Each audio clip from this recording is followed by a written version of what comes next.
మంచం ఉన్నంత వరకే కాళ్ళు దాచుకోవాలి. పాహతుకు మించి అప్పులు చేస్తే అంతే. పెంచలేనని తెలిసి నలుగురు పిల్లలు కావడం వాళ్ళ నాన్న చేసిన తప్పు. వాడేం చేస్తాడు పాపం, శిక్ష అనుభవించడం తప్ప. అంతే అంతే. విజయ, ఇవన్నీ మొత్తం నిన్న డాక్టర్ గారు ముందుగా రాయలేదన్నారు కదండి. మందులు రాశాడు. నాకు అప్పు చేయడం కంటే నీకు ఈ అబద్ధం చెప్పడమే లేదు అనుకున్నాను. ఏ మందులా? ఏమైంది అమ్మాయికి? ఏమి లేదు మామయ్య, నిన్న ఏదో కొద్దిగా కడుపు తిరిగినట్లు అనిపిస్తే డాక్టర్ దగ్గరికి వెళ్ళాము. ఏమీ కాలేదు, ఈ మందులు వాడితే సరిపోతుంది. అదే ఎందుకు వాడాలి? అమ్మాయికి ఏమైందని అడుగుతున్నాను. ఏదో చిన్న ప్రాబ్లం గుండెల్లో, పెద్ద మందులే రాశాడు. 200 అయింది, ఇక తగ్గిపోతున్నది. అంతగా మీరు పొద్దున్నే దొంగతనం చేశారు. శ్రీనాథ్, నువ్వు దాచుకున్న డబ్బులు నేను దోచుకున్నాను రా. I'm sorry. అమ్మ కోసమేగా నువ్వు తీసుకుంది. పర్లేదు, సైకిల్ మళ్ళా కొనుక్కుంటాను. అమ్మని కొనుక్కోలేం కదా. శ్రీనాథ్, అదేంటమ్మా 20 ఏళ్ళుగా ప్రతి సంవత్సరం వెళ్తున్నాను. అందుకనే ఈ ఏడు 10 రోజులేగా. 10 రోజులనే కాదు, ఆ ధ్యాన శిబిరానికి మీకోసం ఫోన్ చేసినప్పుడు పిల్లలు మాట్లాడనివ్వరు. అది ఆ ఆశ్రమది. ఈ 10 రోజులు బాహ్య ప్రపంచంతో ఎట్లాంటి సంబంధాలు పెట్టుకోనివ్వదు. పైగా అఖండ మౌనం, ఆర్య మౌనం, బుద్ధుని ధ్యాన మార్గంలో మౌనానికి, మితాహారానికి, మితమైన కోరికలకు చాలా గొప్ప స్థానం ఉందమ్మా. ఇదేమి నియమాలండి? ప్రాణం పోతున్న ఎవరితో మాట్లాడనివ్వరు. ఇప్పుడే మనిషి తనలోని కోరికలను తను చూసుకోగలుగుతాడు.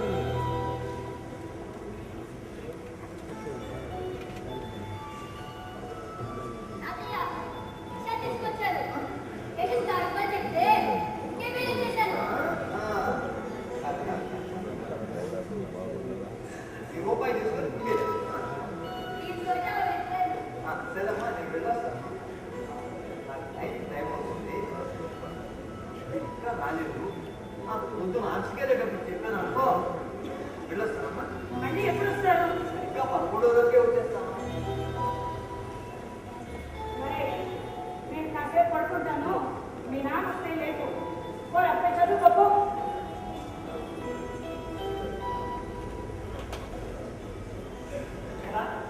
తాతయ్య వెళ్ళాడా? నీకోసం ఇక్కడ వెళ్ళిపో చూసి ఇప్పుడే వెళ్ళాడు. సరిగ్గా 11 రోజులకు వస్తాను. ఇది ప్రతి సంవత్సరం మామూలేగా. సరే, అన్నం తిన్నావా? తాతయ్యతో కలిసి ఫోన్ చేశాను. అమ్మేది లోపల పడుతుంది. విజయ, విజయ, ఏమైంది విజయ?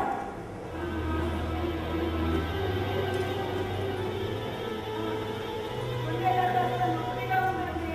ఓ మై గాడ్, ఎలా? హాస్పిటల్కి వెళ్దాం. తగ్గిపోతుందండి. ఏ శ్రీనాథ్, ఆటో పిలువు, మన హాస్పిటల్కి తీసుకెళ్ళాలి. అమ్మకి ఏమైంది? ఏమీ కాదు, పద. అమ్మా,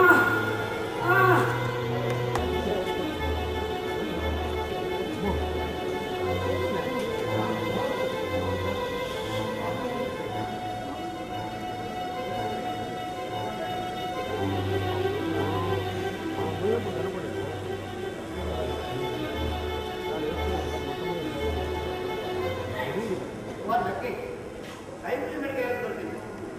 6 రోజులు టైం అయిపోతుంది. Thank you doctor, thank you. పిల్లు ఎక్స్క్యూజ్ మీ, ఇది ధర్మాసుపత్రి కాదు. డబ్బులు కట్టే ప్రాణాలతో, కట్టలేకపోతే ప్రాణాలని కట్టెలు తీసుకెళ్ళవచ్చు. Choice is yours. ఓకే, ఏమిటంటున్నారు? పిల్లు. యూ డోంట్ వరీ, జీవితం తర్వాత చూస్తున్నాం. 20,000 అడ్వాన్స్. ఎస్, మిగతాది నీ మెడికల్ ఇన్సూరెన్స్ లో క్లెయిమ్ చేస్తుంది. నాకు మెడికల్ ఇన్సూరెన్స్ లేదు డాక్టర్. పోనీ మా హాస్పిటల్ ఫ్యామిలీ మెడికల్ ఇన్సూరెన్స్ లో మెంబర్షిప్ ఉందా? లేదు సార్. ఏమీ లేకుండా మీ ఆవిడ ఆపరేషన్ చేయడం కుదరదేమో. అలాగే డాక్టర్. అలా అనడం సరదా కాదు. మొత్తం 50,000 వరకు అవుతుంది. మీ వద్ద నుండి మా బిల్లు వసూలు చేసుకోవడానికి కోర్సెస్ ఏమన్నాయో తెలియాలి కదా. నాకు పిఎఫ్ ఉందండి, లైఫ్ ఇన్సూరెన్స్ పాలసీ కూడా ఉంది.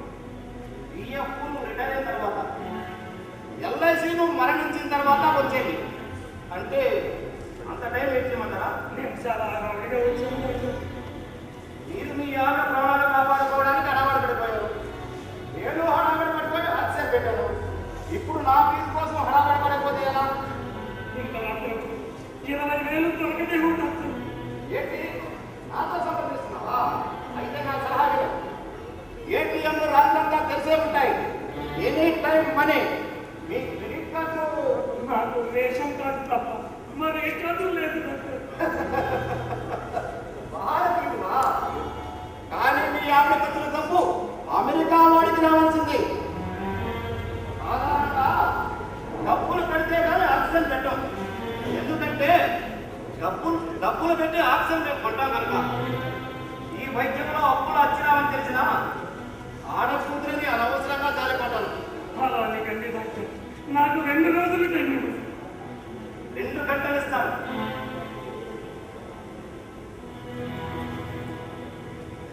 సిస్టర్, మరో 2 గంటల వరకు పేషెంట్ పరిస్థితి చూడండి. డబ్బులు కట్టకపోతే ఆక్సిజన్ తీసేయండి. Shift to mortuary. ఓకే?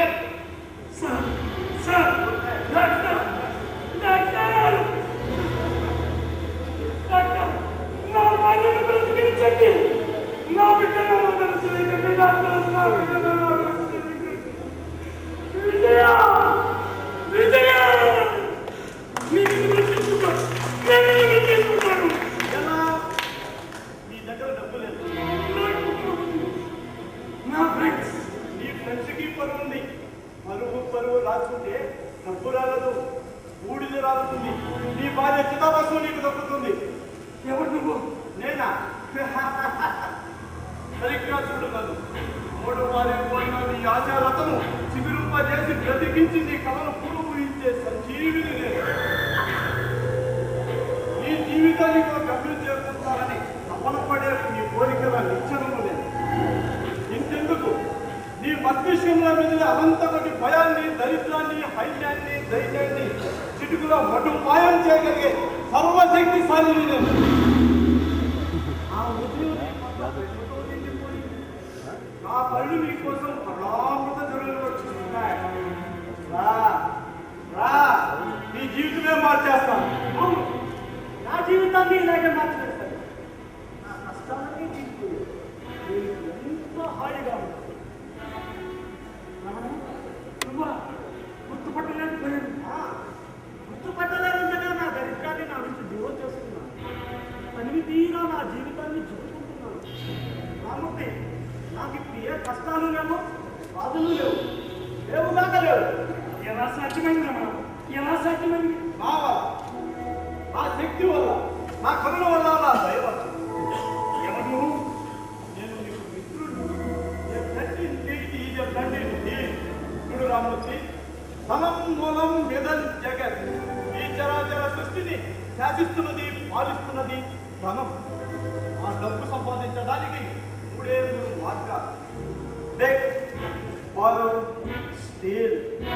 అడుక్కోవడానిక ఇక అనంతలు ఎక్కువ, దొంగతనం చేయడానిక భయం ఎక్కువ. ఇక మిగిలింది బారోయింగ్.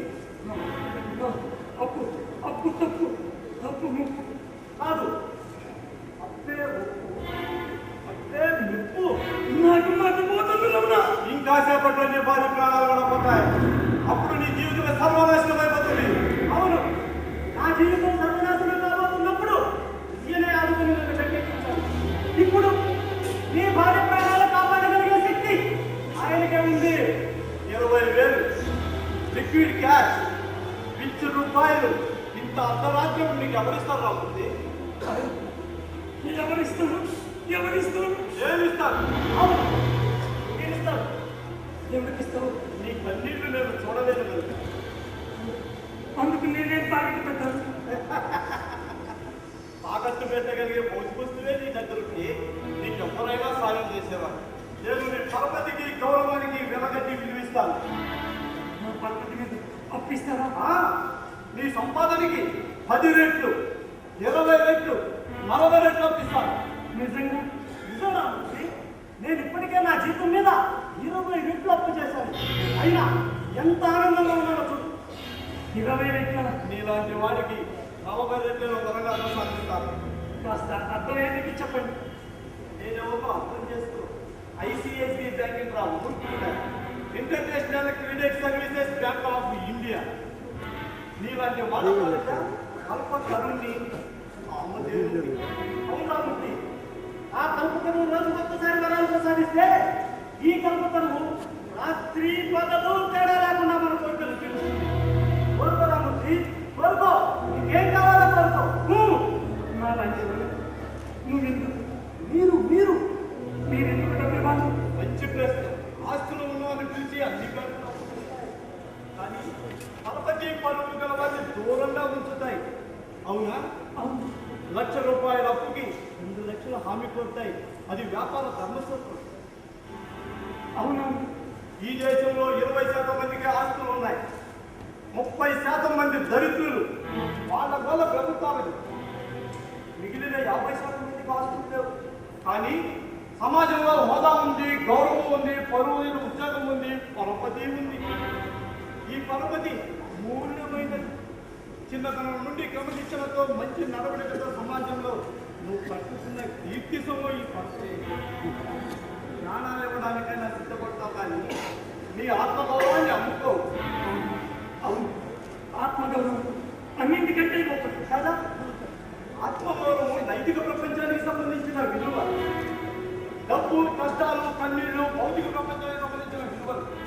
చిక్కేమిటంటే నైతికతని భౌతికతంగా మార్చుకోవాలి. అవును కదా. అంటే ప్రపంచంలో అన్ని బ్యాంకుల వ్యాపార సూత్రాలు భౌతిక విలువలుగా చుట్టుకొని ఉంటాయి. మేము మాత్రం నీ నైతిక విలువలుగా విలువిస్తాం. అవును రామూర్తి, నా నైతికత విలువ నా జీతానికి 20 రెట్లు అప్పు. నువ్వు అతని కంటే పెద్ద ఉద్యోగస్తుడి.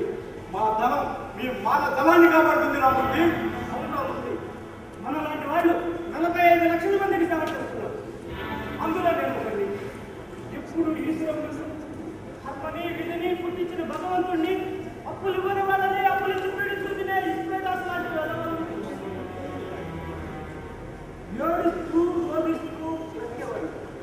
తప్పు కాఫీ తాగడానికి అర్ధగంట సేపు ఆలోచించేవాడు. అరగంట సేపు ఆలోచించి తాగకుండా నోరు పెట్టేసుకునేవాడు. మరి ఇప్పుడు నిన్న రాత్రే దియావృత్తంలో నేను మా ఆవిడ మా మ్యారేజ్ యానివర్సరీ చేసుకున్నాం. 8,000 ఖర్చు. అప్పుడు ఎంత నథింగ్, పీనట్. ఏమో అప్పిచ్చివాడా? సుమతి శతకంలో ఏం చెప్పారు? అప్పిచ్చివాడు అన్నారు. అంటే దేవుడు గుడి ఉన్న గుళ్ళో ఉండమని చెప్పలేదు. అప్పులు ఇచ్చివాడు ఉన్న గుళ్ళోనే ఉండమన్నారు. సో ప్రాణానికి అప్పు చేయక నీ భార్య ప్రాణం మీద తెచ్చుకుంటావా రామూర్తి? అవును, ప్రపంచాన్ని అప్పులపాలు చేసే శక్తి, ప్రపంచానికి అప్పు ఇవ్వగల శక్తి ఆయన ఉంది. నేనేం చేయాలి? దీని మీద సంతకం చేయాలి. ఇది ప్రాన్సరీ నోట కాదు రామూర్తి. మనలాంటి వాళ్ళకి అప్పిచ్చి పెంచే మాత్ర అవకాశాన్ని మనం ఈయన కల్పిస్తున్నామన్నమాట. ఆలోచించుకో. నేను ఇప్పటికే 5 సంతకాలు పెట్టేశాను. ఇంత చిన్న చాలు చదవడానికి వీలు లేకుండా. అవి మామూలు ఫార్మాలిటీస్ రామూర్తి. చదువుతావా? బ్యాంకులన్నా ఏవో రూల్స్ ఉంటాయి. Don't worry Ramurthy. ఏదో భయంగా ఉంది. భయం భయం భయం నీ నిర్ణయానికి మొదటి అడ్డాలి. భయాన్ని నీ ఆనందాన్ని ఆవిరి చేస్తుంది. భయాన్ని నీ ఆశాసాదాన్ని భస్మీపడదు.